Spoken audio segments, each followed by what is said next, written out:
Welcome to స్వతంత్ర. నేను విజయ్. ముందు హెడ్లైన్స్ చూద్దాం. వచ్చే ఎన్నికలు ప్రజల భవిష్యత్తును నిర్ణయిస్తాయి. చంద్రబాబుకు ఇవే చివరి ఎన్నికలు కావాలన్న జగన్.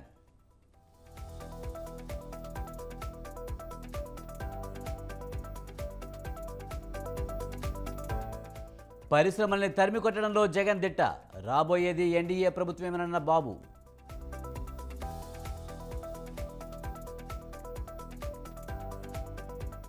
పార్టీలు వేరైనా అజెండా ఒకటే. జగన్ను ఇంటికి పంపించడమే ధ్యేయమన్న పురంధరేశ్వరి.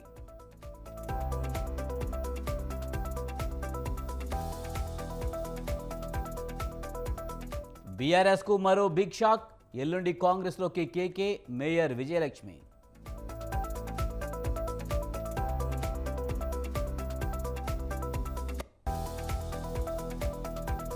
ముగిసిన మహబూబ్ నగర్ ఎమ్మెల్సీ ఉప ఎన్నికల పోలింగ్. ఓటు వేసిన రేవంత్. ఏప్రిల్ 2న కౌంటింగ్.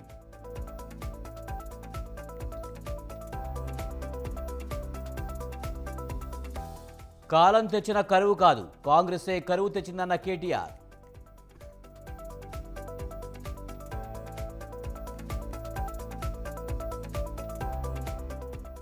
ఫోన్ ట్యాపింగ్ కేసులో కీలక పరిణామం. మరో 2 పోలీసులు అరెస్ట్.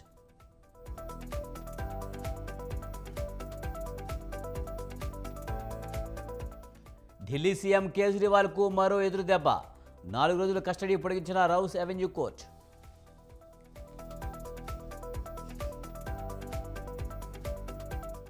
భారీ లాభాల్లో ముగిసిన స్టాక్ మార్కెట్లు.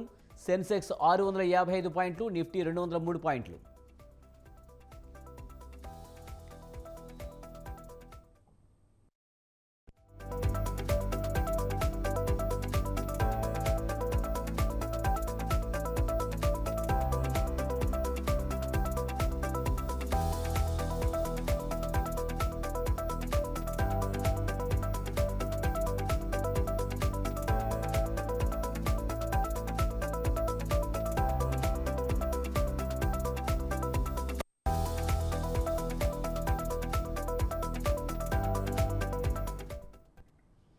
బీఆర్ఎస్ ఎంపీ కె కేశవరావు, ఆయన కుమార్తె జీహెచ్ఎంసీ మేయర్ విజయలక్ష్మి కాంగ్రెస్లో చేరనున్నారు.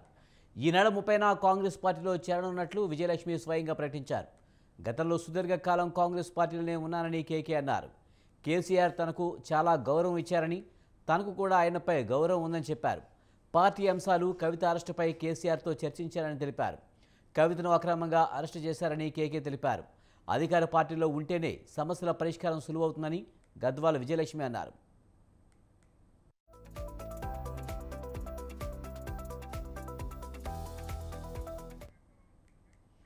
బీఆర్ఎస్ ఎంపీ కె కేశవరావు, ఆయన కుమార్తె జీహెచ్ఎంసీ మేయర్ విజయలక్ష్మి కాంగ్రెస్లో చేరనున్నారు. దీనికి సంబంధించి మరింత సమాచారాన్ని మా ప్రతినిధి రాజు అందిస్తారు. రాజు, కె కేశవరావు, ఆయన కుమార్తె విజయలక్ష్మి కాంగ్రెస్లో చేరుతున్నట్టు సమాచారం. పూర్తి సమాచారం ఏంటి? రైట్ విజయ్, కె కేశవరావు ప్రస్తుతం బీఆర్ఎస్ పార్టీలో సెక్రటరీ జనరల్ గా పదవిలో ఉన్నారు. ముఖ్యంగా అంటే పార్టీ అధ్యక్షుడి తర్వాత సెక్రటరీ జనరల్ కి రెండవ స్థానంగా చెప్పుకోవచ్చు. అటువంటి పదవిలో ఉన్నప్పటికీ కూడా కాంగ్రెస్ పార్టీలో చేరాలనేటటువంటి నిర్ణయం తీసుకున్నారు. ఇటీవల కాలంలోనే టిపిసిసి వ్యవహారాల ఇన్ఛార్జ్ గా ఉన్నటువంటి దీపాదాస్ మున్షి నేరుగా గద్వాల విజయలక్ష్మి జిహెచ్ఎంసీ మేయర్ గా ఉన్నటువంటి గద్వాల విజయలక్ష్మి నివాసానికి వెళ్లి పార్టీలోకి రావాలంటూ కూడా ఆహ్వానించడం అనేది అయితే జరిగింది. దీంతో పాటుగానే ఇవాళ కేశవరావు ఎర్రవెల్లిలో ఉన్నటువంటి కేసీఆర్ ఫామ్ హౌస్ కు వెళ్లి సుదీర్ఘంగా చర్చించారు. పార్టీలోని అంతర్గత అంశాలు, ఇతర అంశాలను కూడా చర్చించారు.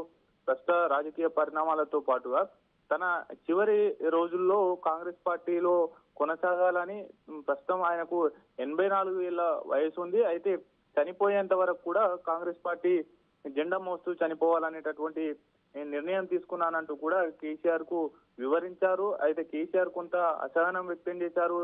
ఇంతకాలం పాటు 2013 నుంచి ఇప్పటి వరకు కేశవరావు బీఆర్ఎస్ లో పనిచేశారు. అయితే కేశవరావు కీలక పదవులు కూడా కాంగ్రెస్ పార్టీలో చేపట్టడం జరిగింది.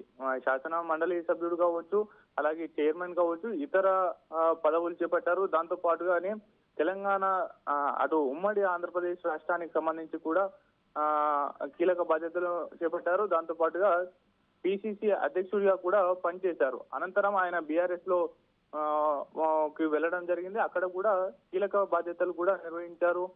రాజ్యసభ సభ్యుడిగా ఇప్పుడు ప్రస్తుతం కొనసాగుతా ఉన్నాడు. బీఆర్ఎస్ లో సెక్రటరీ జనరల్ అంటే కేసీఆర్ తర్వాత ఉన్నటువంటి పార్టీలో రెండవ పదవిగా కూడా దాన్ని భావిస్తూ ఉంటారు. ఈ నేపథ్యంలో ఆయన ఇటువంటి నిర్ణయం తీసుకోవడం అనేది అయితే కొంత చర్చనీయాంశమైంది. అయితే ఇటీవల కాలంలో అటు కాంగ్రెస్ పార్టీ నేతలు కూడా చర్చలు జరిపారు. అనంతరం ఆయన ఇవాళ ఎందుకు పార్టీ మారాలనుకుంటున్నారు ఏంటి అనేది కూడా కేసీఆర్ ఫామ్ హౌస్ కు వెళ్లి ఆయనకు వివరించడం అనేది జరిగింది. చివరి రోజుల్లో కాంగ్రెస్ పార్టీ ఆయనకు అత్యున్నత పదవులు కట్టబెట్టింది. రాజకీయంగా ఎదుగుదలకు కృషి చేసినటువంటి కాంగ్రెస్ పార్టీలో కొనసాగాలనేటటువంటి నిర్ణయం తీసుకున్నాను కాబట్టి పార్టీని వీడుతున్నానంటూ కూడా కేసీఆర్ తో చెప్పడం జరిగింది. చెప్పిన అనంతరం కూడా ఆయన నేరుగా హైదరాబాద్ కు చేరుకోవడం జరిగింది. ఆ అనంతరం మీడియాతో మాట్లాడుతూ కూడా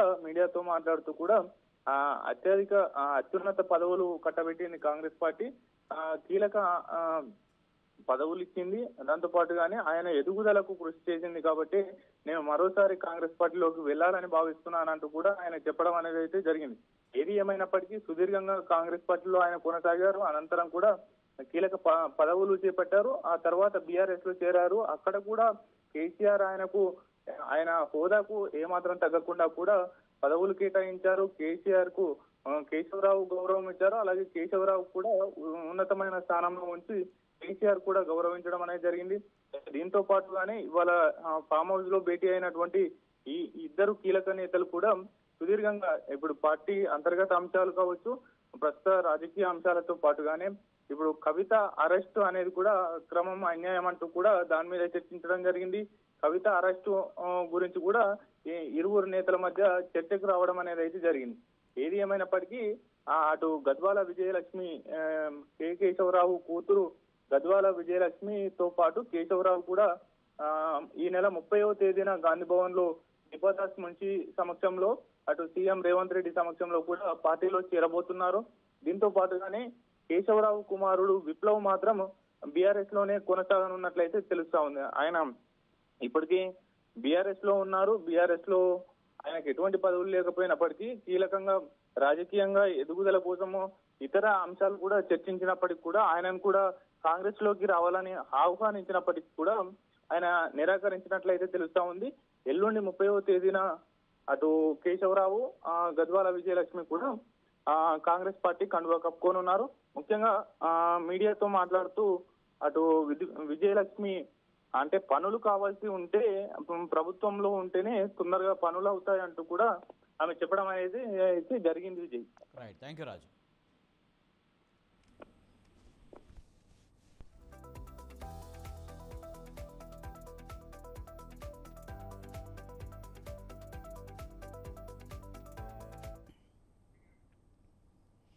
ఎక్కడ లంచాలు వివక్ష లేకుండా అర్హత ఉంటే సంక్షేమ పథకాలు అందిస్తున్నామని ఏపీ సీఎం జగన్ అన్నారు.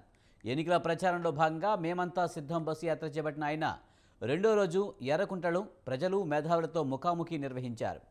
ప్రభుత్వ పథకాలతో కేవలం ఎర్రగుంటలోనే 93% మంది లబ్ధి పొందారని అన్నారు.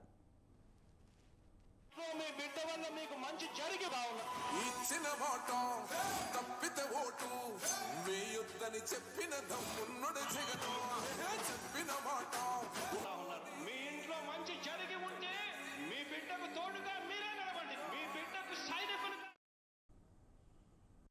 391 ఇళ్లకు సంబంధించిన వివరాలలో ఈ 58 నెలల్లో 48,74,34,136 రూపాయలు వైఎస్ఆర్ పెన్షన్ కానుక కింద 16,52,71,500 ఒక్క ఊర్లోనే.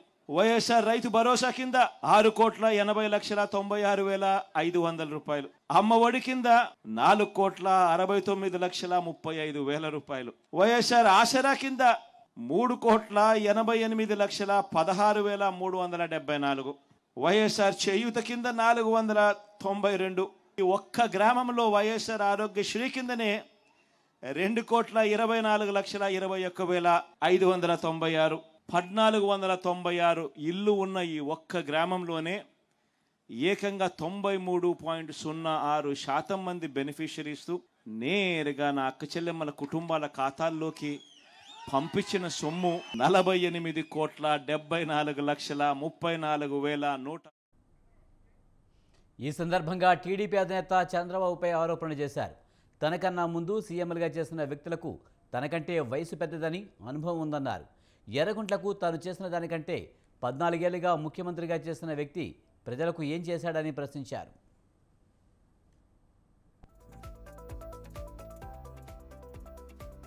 వాళ్ళు చాలా మంది ముఖ్యమంత్రులుగా కూడా పనిచేశారు. ఇంతమందిని మీరు చూశారు. మరీ ముఖ్యంగా రాష్ట్రం విడిపోయిన తర్వాత నాకన్నా ముందు 75 ఏళ్ల ముసలాయన కూడా పరిపాలన చేయడం కూడా చూశారు.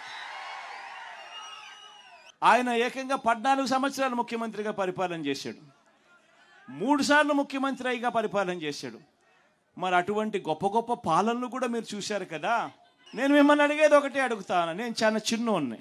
ఇంత చిన్నోడు చేసిన పనులు ఇదే ఒక గ్రామంలోనే 14 ఏళ్ళు ముఖ్యమంత్రిగా ఎక్స్పీరియన్స్ ఉన్నోళ్ళు లేకపోతే చేశారా అని అడుగుతా ఉన్నా మీ అందరితో కూడా.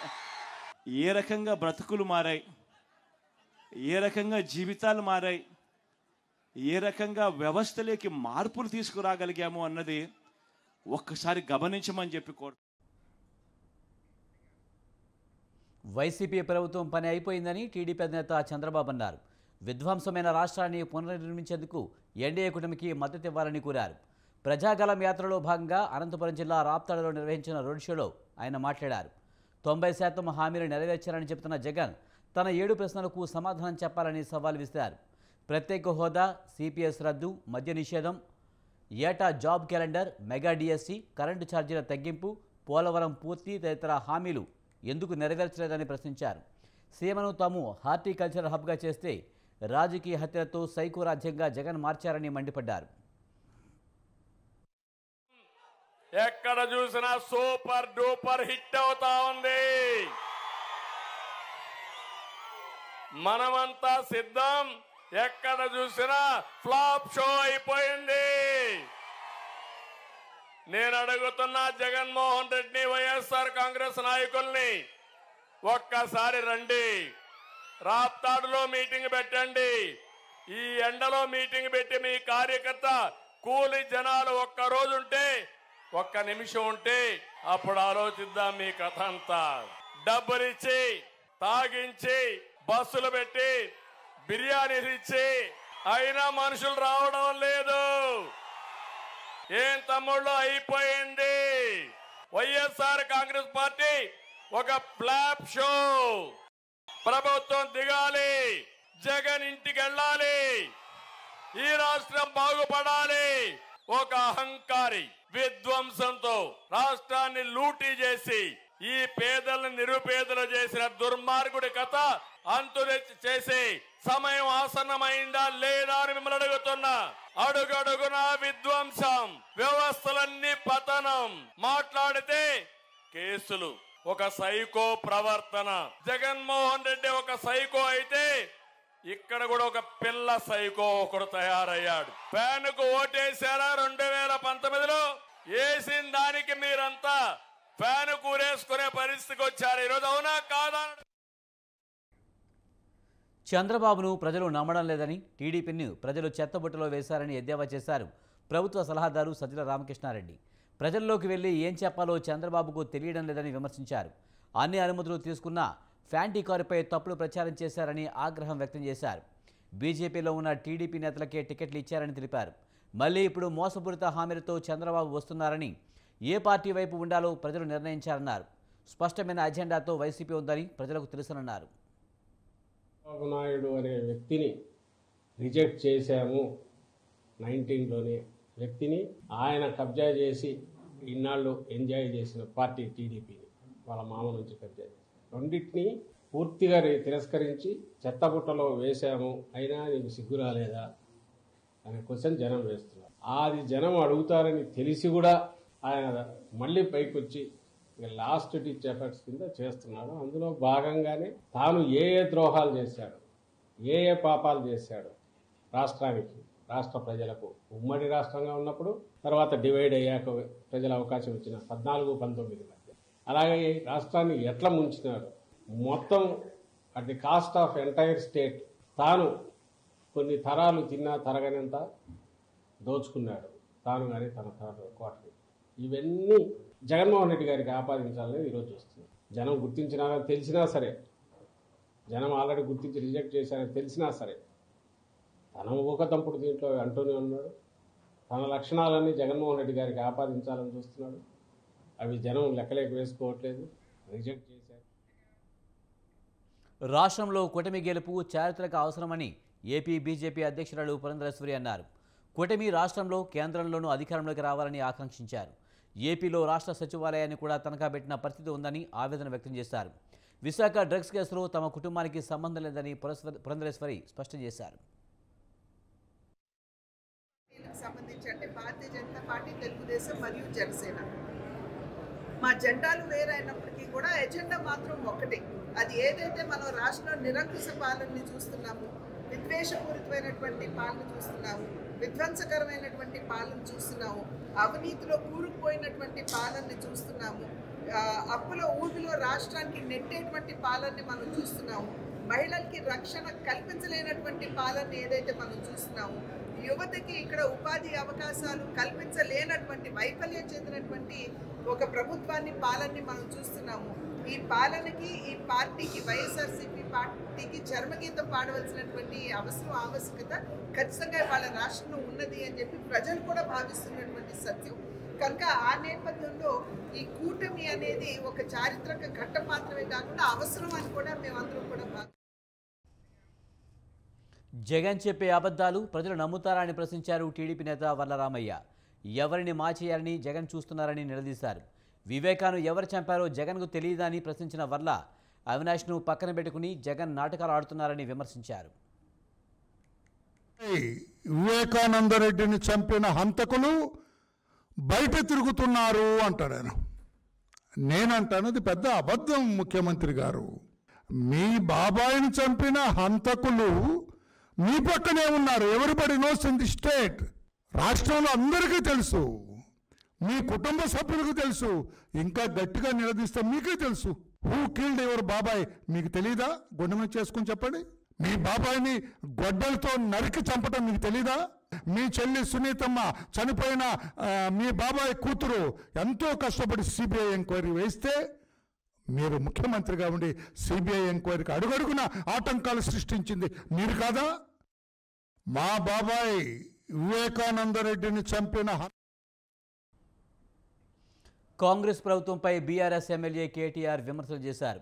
ఇది కాలం తెచ్చిన కరువు కాదు, కాంగ్రెస్ తెచ్చిన కరువు అని వ్యాఖ్యానించారు. రాజన్న సిరిసిల్ల జిల్లాలో ఎండిన వరి పంటలను ఆయన పరిశీలించారు. కేసీఆర్పై కోపంతో మేడిగడ్డ పిల్లర్లను రిపేర్ చేయడం లేదని ఆరోపించారు. రైతు రుణమాఫీ వెంటనే అమలు చేయాలని కేటీఆర్ డిమాండ్ చేశారు. ఇప్పటికే 200 మంది రైతులు ఆత్మహత్యలు చేసుకున్నారన్నారు. వారందరినీ ప్రభుత్వం ఆదుకోవాలని కేటీఆర్ డిమాండ్ చేశారు. రుణమాఫీ డిసెంబర్ 9 నాడు చేస్తామని ఏ మాట అయితే ఇచ్చిండ్రో ఆ పని వెంటనే చేయండి. దానికి మీకు ఏ కోడు అడ్డం రాదు. అవసరమైతే ఎన్నికల కమిషన్కు ప్రత్యేకంగా లేఖ రాయండి. ఇది మా ఎన్నికల హామీ, వెంటనే నెరవేర్చాలనుకుంటున్నాం. మేము ఈ వెంటనే చేసి రైతుల్లో భరోసా నింపాలనుకుంటున్నాం. ఇప్పటికే దాదాపు 200 మంది రైతులు ఆత్మహత్యలు చేసుకున్నారు. కాబట్టి ఈ విషయంలో ప్రభుత్వం వెంటనే స్పందించాలనేది మొదటి డిమాండ్. రెండవది, ఖచ్చితంగా ఈ ప్రభుత్వం చేయవలసింది మీరిచ్చిన మాట ప్రకారం రైతు భరోసా ఏదైతే 15,000 రూపాయలని మీరు చెప్పినరో, కేసీఆర్ 10,000 ఇస్తుండు, నేను 15,000 ఇస్తా అన్నావు.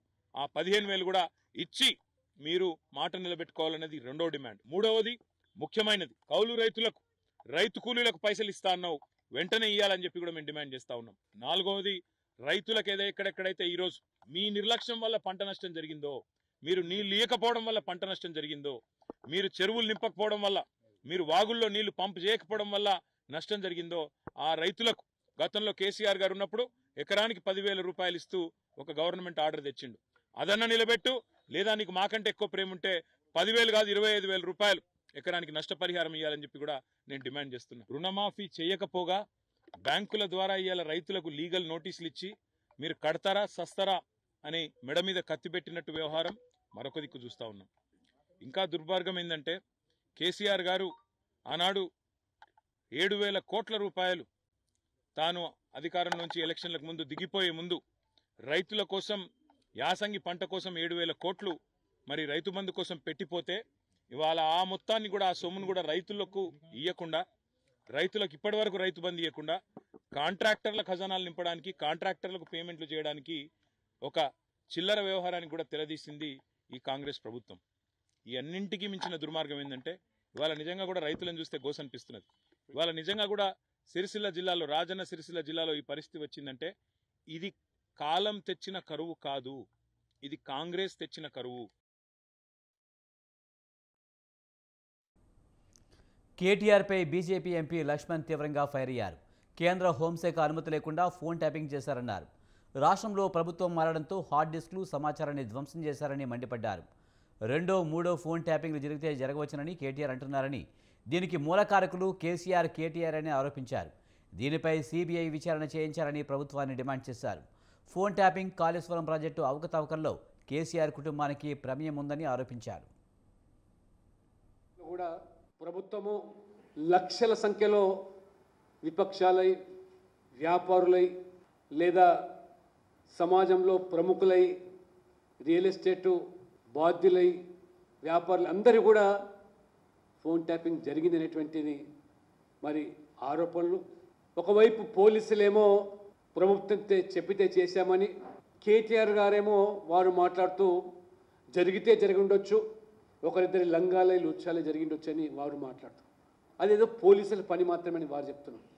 పోలీసులేమో ప్రభుత్వం ఆదేశాల మేరకు జరిపామని. ఈ రకంగా బాహాటంగా ఈ 2 పార్టీలు కూడా ఒకరి మీద ఒకరు బురద జల్లే విధంగా నాటకీయ ఫక్కీలో ప్రజలను అసలు సమస్యల మీద నుంచి ఈ 6 గ్యారెంటీలు కాంగ్రెస్ ప్రభుత్వం, రేవంత్ రెడ్డి గారు 100 రోజుల్లో మరి నెరవేర్స్తామని చెప్పి మాట తప్పిన అంశం. ఈ ఫోన్ ట్యాపింగ్ వ్యవహారం అనేది భారత శిక్షా స్మృతిలో తీవ్రమైన అంశం కాబట్టి నిబంధనలు ఉల్లంఘించి ఫోన్ ట్యాపింగ్ వ్యవహారాన్ని మరి మొత్తం దానికి సూత్రధారులే కాదు, పాత్రధారులే కాదు, కీలకమైన బాధ్యులైన వ్యక్తులు ఎవరైతున్నారో వాళ్ళ స్వయంగా కాంగ్రెస్ నాయకులు చెప్తున్నారు దానికి మూల కారణం కేసీఆర్, కేటీఆర్ అని. కాబట్టి ఇవన్నీ కూడా మరి పూర్తిగా లోతుగా దాన్ని విచారణ జరిపించి ఆ కీలకమైన వ్యక్తులను మరి ఈరోజు బయటికి రావాలంటే ఖచ్చితంగా సిబిఐ ద్వారానే ఎంక్వైరీ జరగాల్సిన అవసరం ఉంది. ఎందుకంటే ఇంటర్ స్టేట్కి సంబంధించినటువంటి వ్యవహారం కాబట్టి ఇజ్రాయెల్ నుంచి టెక్నాలజీ రావడం ఏంటి, ఆ రకంగా ఈ మొత్తం తెలంగాణలో 3 ప్రాంతాల్లో సెంటర్లు ఏర్పాటు చేసుకొని మరి ఆ రకంగా వ్యవహరిస్తూ ఉంటే మరి ఆ యొక్క విషయాలను కూడా వెలుగులోకి తీసుకురావాల్సిన బాధ్యత రేవంత్ రెడ్డి గారి మీద ఉంది, ఈ ప్రభుత్వం మీద ఉంది. తెలంగాణలో కలకలం రేపుతున్న ఫోన్ ట్యాపింగ్ కేసులో మరో కీలక పరిణామం చోటు చేసుకుంది. ఈ కేసులో మాజీ టాస్క్ ఫోర్స్ డీజీపీ రాధాకిషన్ రావు, ఇన్స్పెక్టర్ గట్టు మల్లును అదుపులోకి తీసుకున్నారు. ప్రస్తుతం వీరిని హైదరాబాద్ బంజారాహిల్స్ పోలీస్ స్టేషన్లో సిట్ అధికారులు విచారిస్తున్నారు. ప్రభాకర్ రావు, ప్రణీత్ రావుతో ఉన్న సంబంధాలపై ఆరా తీస్తున్నారు.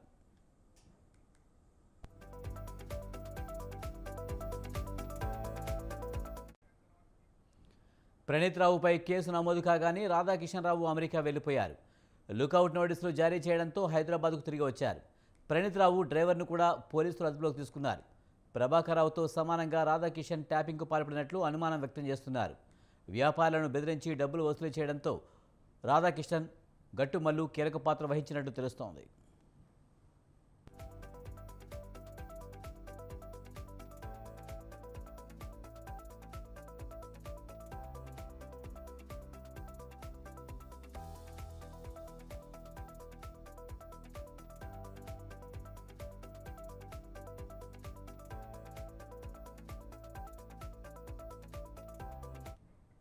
మరోవైపు ఫోన్ ట్యాపింగ్ కేసులో అదనపు ఎస్పీలు భుజంగరావు, తిరుపతనను 5 రోజులు పోలీసుల కస్టడీకి నాంపల్లి కోర్టు అనుమతించింది.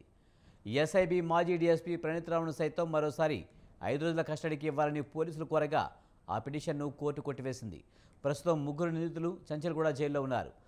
ప్రముఖుల వ్యక్తిగత విషయాలపై వీరు నిఘా పెట్టి ప్రభుత్వం మారాక హార్డ్ డిస్క్లను ధ్వంసం చేసినట్లు ఆరోపణలు ఉన్నాయి.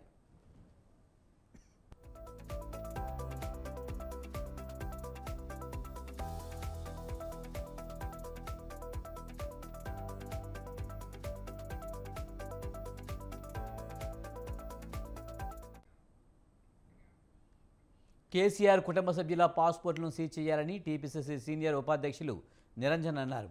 గత ప్రభుత్వ స్కామ్లు బయటపడి రావడంతో కేసీఆర్ కుటుంబం దేశం విడిచి పారిపోయే పరిస్థితి ఉందని చెప్పారు. సీఎం రిలీఫ్ ఫండ్ చెక్కులు అక్రమంగా దండుకున్న హరీష్ రావు ఆఫీస్ వ్యక్తులను అరెస్ట్ చేశారని చెప్పారు. పేదలకు ఇచ్చే రిలీఫ్ ఫండ్లో కూడా మోసం చేశాడని ఆరోపించారు.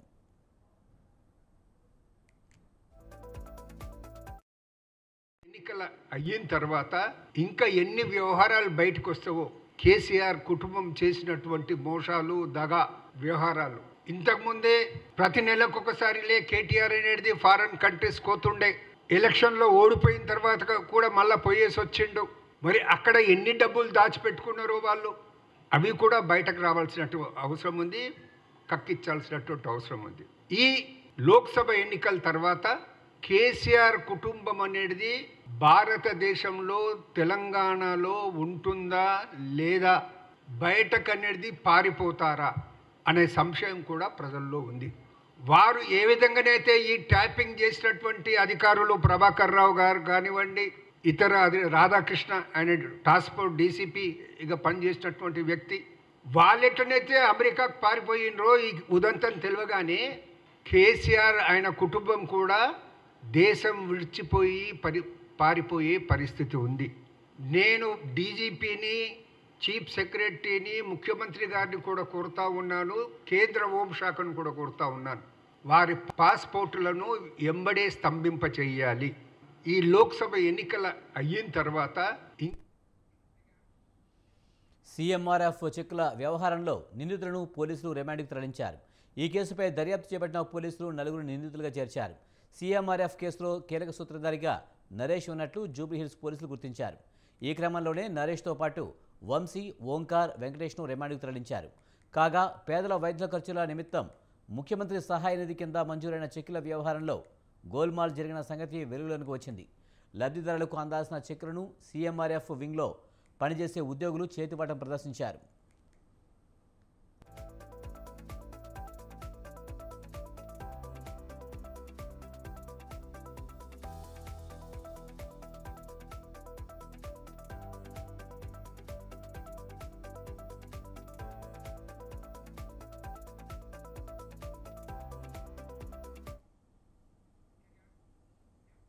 కాంగ్రెస్ ఇచ్చిన హామీలు అమలు చేస్తుందని ఐఎన్టీయూసీ జాతీయ నాయకుడు జనక్ ప్రసాద్ అన్నారు. కేసీఆర్ ప్రభుత్వం వచ్చాక సింగరేణిలో 20,000 ఉద్యోగాలు తొలగించారని ఆరోపించారు. ప్రపంచంలో అత్యధిక పవర్ ఉత్పత్తికి ఉపయోగపడే బొగ్గు తెలంగాణలో దగ్గరే ఉందని అన్నారు. సింగరేణి కార్మికుల కోసం సూపర్ స్పెషాలిటీ హాస్పిటల్ ఏర్పాటు చేస్తామని హామీ ఇచ్చి విస్మరించారని తెలిపారు. కేంద్రంలో కాంగ్రెస్ అధికారంలోకి వచ్చిన 3 నెలల్లో కార్మికుల జీతాలు పెంచుతామన్నారు. బీజేపీ మతం, కులం పేరిట రాజకీయం చేస్తుందని మండిపడ్డారు. కేసీఆర్ గారు ఇన్ని మాటలు చెప్తారు. ఆనాడు రైతులు అక్కడ ఉద్యమం చేస్తాను ఎందుకు పోయి మాట్లాడేదా? నువ్వు రైతు ప్రభుత్వం కదా, ఎందుకు మాట్లాడలేదు? రైతుల చట్టాలకి వ్యతిరేకంగా ఎందుకు చేయలేదు? 3 చట్టాలు చేసినప్పుడు అందుకు నువ్వు ఎందుకు గొడవ చేయదు? ఢిల్లీ పోయి వచ్చి వారం రోజులు ఉన్నాడు, ఒక్క రైతులు కలిసిండా? ఇవాళ రైతులకి, నరేగా వర్కర్స్కి మా ప్రభుత్వం ఖచ్చితంగా మేలు చేస్తుంది. రానున్న రోజుల లోపల మహిళల విషయంలో కానీ, రైతుల విషయంలో కానీ, కార్మికుల విషయంలో కానీ బ్రహ్మాండంగా చేయగలుగుతామని మాకు నమ్మకం ఉంది. ఇవాళ కేసీఆర్కి రియాలిటీ అంటే ఏంటో తెలిసిపోయింది. ఇవాళ బీజేపీ ఇక్కడ మాట్లాడే మాటలు ఒక్కసారి మీరు ఆలోచించండి. 4 ఎంపీలు గెలిచింది సార్ వాళ్ళు. ఈ దేశంలో ఒక ఇండస్ట్రీ కొత్త తెచ్చిరా? చెప్పండి, మీరు ఎన్ని వాగ్దానాలు చేశారు? సార్వత్రిక ఎన్నికల నేపథ్యంలో కేంద్ర ఎన్నికల సంఘం ఏపీకి 3 ప్రత్యేక పరిశీలకులను నియమించింది. ప్రత్యేక పోలీసు పరిశీలకుడిగా దీపక్ మిశ్రా, ప్రత్యేక సాధారణ ఎన్నికల అబ్జర్వర్గా రామ్మోహన్ మిశ్రా, ప్రత్యేక ఎన్నికల వ్యయం పరిశీలకుడిగా నీనా నిగమ్ను నియమిస్తూ ఈసీ ఉత్తర్వులు జారీ చేసింది. ఏపీలో మే 13న అసెంబ్లీ, లోక్సభ ఎన్నికలు జరగనున్నాయి.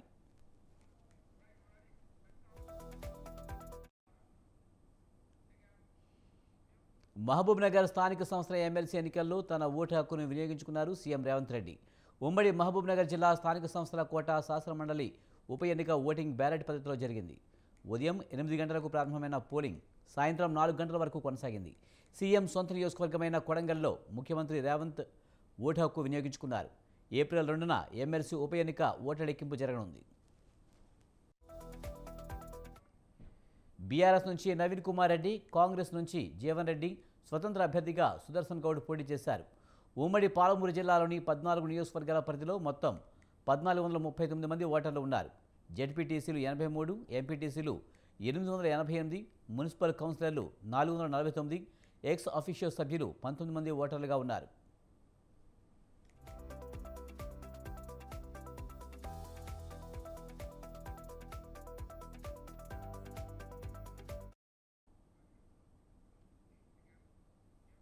స్కిల్ డెవలప్మెంట్ కేసులో టీడీపీ ఏపీ రాష్ట్ర అధ్యక్షుడు అచ్చెన్నాయుడికి ఊరట లభించింది.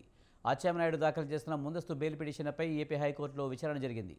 అచ్చెన్నపై తొందరపాటు చర్యలు తీసుకోవద్దని సిఐడిని హైకోర్టు ఆదేశించింది. అనంతరం తదుపరి విచారణను ఏప్రిల్ 2కు వాయిదా వేసింది.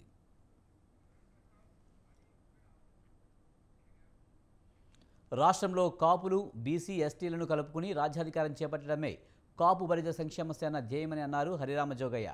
కాపు బలిజ సంక్షేమ సేన నూతన ఎగ్జిక్యూటివ్ కమిటీని ఆయన ప్రకటించారు. 25 మంది ఎగ్జిక్యూటివ్ కౌన్సిలర్ల సభ్యులను ప్రకటించారు. రానున్న ఎన్నికల్లో టీడీపీ, జనసేన, బీజేపీ కూటమి అభ్యర్థుల గెలుపు కోసం కాపు బలిజ సంక్షేమ సేన పనిచేస్తుందని తెలిపారు.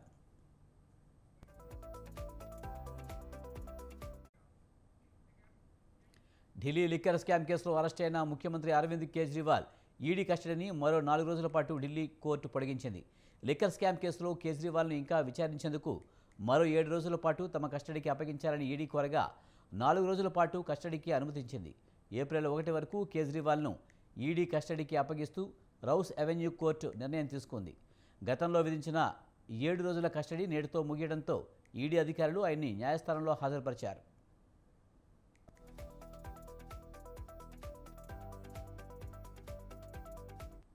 కేజ్రీవాల్ స్వయంగా కోర్టులో వాదనలు వినిపించారు.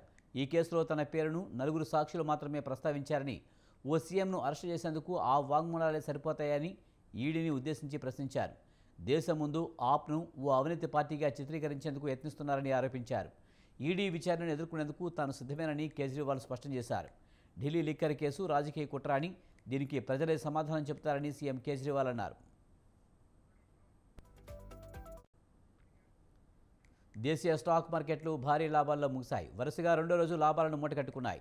అంతర్జాతీయ సానుకూలతతో పాటు బ్యాంకింగ్, ఐటీ రంగ షేర్లలో కొనుగోలు మద్దతుతో మార్కెట్లు లాభాల్లో దూసుకుపోయాయి. ట్రేడింగ్ ముగిసే సమయానికి సెన్సెక్స్ 655 పాయింట్లు లాభపడి 73,651కి ఎగపాకింది. నిఫ్టీ 203 పాయింట్లు పుంజుకుని 22,326 వద్ద స్థిరపడింది. అమెరికా డాలర్తో రూపాయి మార్కం విలువ 83.40గా ఉంది.